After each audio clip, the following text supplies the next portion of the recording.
सुबह होते ही सबसे पहले मैं जागा और जागने के बाद मैंने ठीक से अपनी आँखों को सफा किया। सफा करने के बाद मैं खेत की तरफ निकल पड़ा, जहाँ मुझे चरी काटनी थी।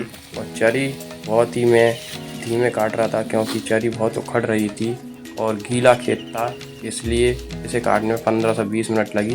काटने के बाद इसे मैंने अच्छे से बांधा, जिससे कि चरी आसानी से उठा सकूं। और इसमें बहुत वजन था, मुझे उठाने में बहुत दिक्कत हो रही थी और मैं इसे उस सिर पर रखकर घर की तरफ निकल पड़ा। और इसे मैंने फिर कूटा। कूटने के बाद फिर मैं एक बार फिर से खेत की तरफ निकल पड़ा और देखने के लिए आया कि कोई पशु खेत में तो नहीं लग रहा है।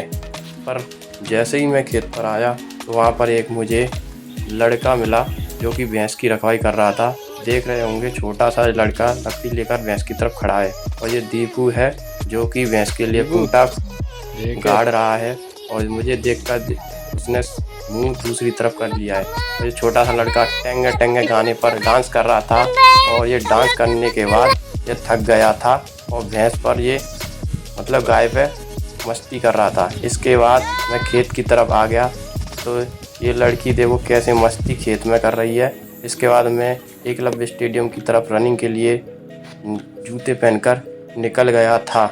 निकलने के बाद मैं स्टेडियम जैसे ही पहुंचा तो बहुत सुनसान थी। उसमें कोई भी बंदा नहीं आया था, क्योंकि मैं दोपहर के 2:30 बजे ही पहुंच गया था, इसलिए वहाँ पर भीड़ कम थी। और जैसे ही 5 बजे तो वहाँ पर छोटे छोटे बच्चे जॉगिंग करने लगे।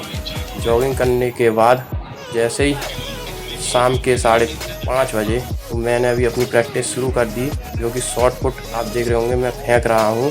शॉट पुट फेंकने के बाद लॉन्ग जंप लड़के भी करने लगे और मैंने भी 1-2 बार लॉन्ग जंप की, जिसमें 14 फुट हुई। जैसे ही शाम को मैं घर आया तो वहाँ पर एक जानवर है जो कुछ खा रहा था, तो मैंने इसकी जो वीडियो कैप्चर की। और उसके बाद मैं खेत पर देख रहे होंगे एक लड़का पानी लगा रहा है।